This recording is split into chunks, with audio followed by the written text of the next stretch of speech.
Seguimos en la mesa de este miércoles 8 de febrero. Seguimos con Rafael Porsekansky, Guillermo Fossati, Teresa Herrera y Gerardo Caetano.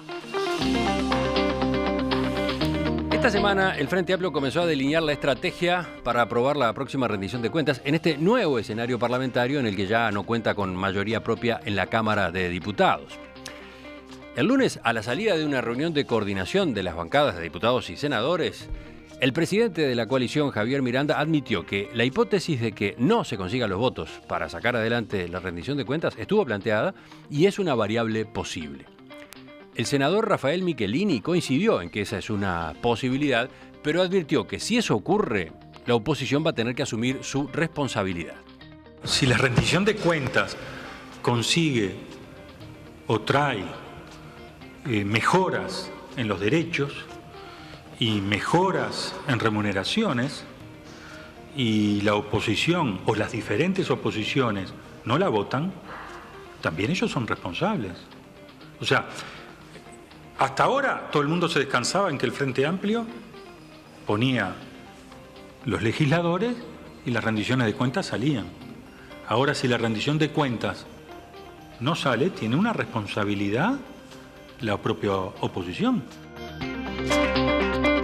Por su lado, el senador José Mujica también manejó la alternativa de que no se alcancen los votos, pero opinó que si ese caso se da, no va a ser el fin del mundo.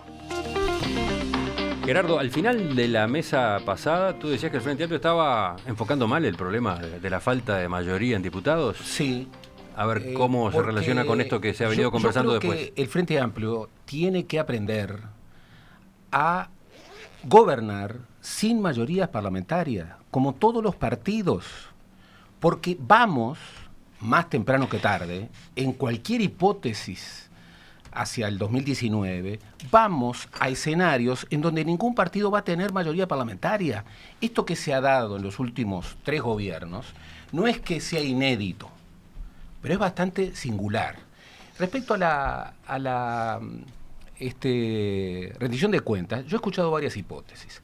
Una hipótesis es que dentro del gobierno algunos actores no estarían muy insatisfechos con que no se llegara a aprobar la ley de cuentas, la rendición de cuentas. ¿Por qué? Y bueno, porque sería una manera de responsabilizar a la oposición y al mismo tiempo habría un instrumento para atacar un problema grave que tiene el gobierno, que es el déficit fiscal. Bien, he escuchado también que toda esta discusión sobre el diputado 50 en realidad ya estaría zanjada. ¿Por qué? Porque el Frente Amplio ya contaría con un respaldo invisible, que curiosamente sería uno de los legisladores de esta bancada fantasma que respalda a Novik.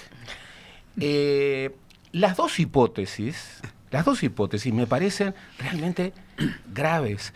Acá lo que hay que terminar es con la idea de que para gobernar el Frente Amplio tiene que negociar hacia adentro. Tiene que negociar hacia adentro, por supuesto, pero tiene que negociar hacia afuera. Es la historia del país. ¿Cuántas veces presupuestos se han aprobado con el respaldo de otros grupos, de otro partido? Yo digo, primero festejo que nos tengan esta mayoría. En realidad yo creo que la mayoría parlamentaria propia atenta contra los intereses de la sociedad. Ese es un primer panorama, por lo cual me parece que es un escenario bastante más interesante. Por otra parte, en realidad pienso que lo que sucede es que el gobierno y el Frente Amplio son dos cosas diferentes. Son lo mismo y son diferentes. El gobierno, y desde el gobierno puede haber claramente esa hipótesis de mejor que no exista rendición de cuentas, está claro, porque hay una realidad, que es la restricción presupuestaria. Es decir, de hecho, si el gobernante ignora la realidad de una restricción presupuestaria en el marco de un déficit fiscal que ha crecido al 4% del Producto Bruto Interno, y no lo toma en cuenta esto en el momento de la rendición de cuentas, está actuando mal. Entonces el Frente Amplio se encuentra con esa realidad, se encuentra con las presiones que van a venir de distintos frentes sindicales y de distintos legisladores frente amplistas, expresando y pensando concretamente en el costo político de las medidas que puedan no implementarse y de las promesas incumplidas, y por otra parte se va a encontrar con otra parte del Frente Amplio gobierno, donde concretamente tendrá presente esta restricción presupuestaria y que si la ignora va a tener consecuencias de distinta índole y que no es cuestión de pensar que el déficit fiscal lo van a arreglar solo por lo que han hecho hasta ahora, Sí, que pero es tarifas públicas. Sería y curioso más que hubiera impuestos. dentro del gobierno y, por ejemplo, en el equipo económico, gente apostando a la no aprobación de la rendición de cuentas, cuando por otro lado han anunciado que va a haber aumento de rubros para la educación, el sistema de cuidado, la seguridad pública, la vivienda, ¿no? Han hablado de prioridades. Sí. Han hablado de que van a haber esos aumentos, pero también están ya poniéndole elementos. El 6% quedó en el Sin embargo, hay Sí, sí. anuncios de que se va a cumplir. A mí me parece que hay como una especie siempre de situación doble en esto. Tú decías, Gerardo, recién el tema de que el Frente Amplio tiene la obligación, por supuesto, de discutir a la interna, pero también discutir a la externa. Yo estoy de acuerdo con ese planteo. Lo que pasa es que me parece que el Frente Amplio siempre se termina agotando en la discusión interna. Por lo tanto, el tema de la mayoría parlamentaria les venía bárbaro, porque en realidad tenían que primero ponerse de acuerdo entre ellos, y bueno, y los plazos que tienen las rendiciones de cuentas son muy acotados y tienen determinadas reglas. Entonces, a mí me parece que va por ahí más el asunto. El asunto va por... Incluso fijémonos en esto mismo que acaba de leer Emiliano, la diferencia entre lo que dice Mujica y lo que dice Michelini. ¿Por qué esa diferencia? Está reflejando posturas distintas dentro de distintos sectores del frente, como ha sido a lo largo de O todo este dicen lo mismo prisma. de manera Sí, distinta. sí. No sé si dicen lo mismo de manera distinta. Yo creo que sí puede ser que después le pasen la factura a la oposición, pero también sé que necesitan la mayoría parlamentaria porque les cuesta mucho ponerse de acuerdo entre ellos. Sí, volviendo al tema que mencionaba Gerardo del famoso diputado 50 que se necesita, que me llaman la atención algunas cosas. Primero, toda la relevancia que se le dio días atrás al diputado Gonzalo Mujica, como diciendo el diputado estrella y todo lo demás. Yo leo y releo las declaraciones más recientes de Gonzalo Mujica. Gonzalo Mujica está absolutamente afuera del Frente Amplio y no es el diputado con más chance de votar una rendición de cuentas. No sé por qué se le da tanta importancia. Eso primero que nada. Segundo, si tuviera que pensar Es que, en... bueno, desde el Frente Amplio han insistido, Lucía Topolansky, para Sí, empezar, justamente. que el primer diálogo, la primera negociación va a ser con Gonzalo Mujica. Está muerto ese diálogo. Pero O después sea, de escuchar sus declaraciones, voy como a bien decía decirlo muy Rafael, claro, voy a decirlo muy claro. Gonzalo Mujica está hoy por hoy más a la derecha que varios diputados de la oposición. Absolutamente. Absolutamente. En segundo Lo lugar, cual llama responsabilidad a quienes lo incorporaron en sus listas. Claro.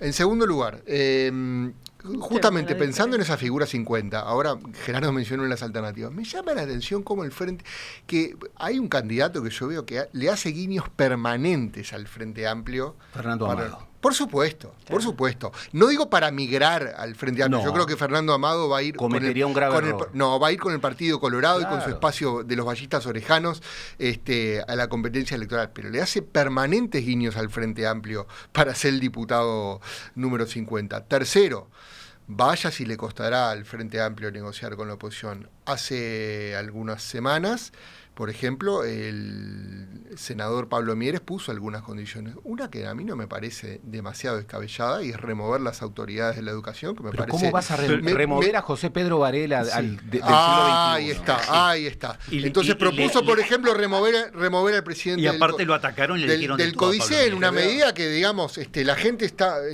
o sea, la gente opositora, digamos, permanentemente con el nombre de Bonomi, pero mucho más catastrófica la situación de la educación que la situación de la seguridad.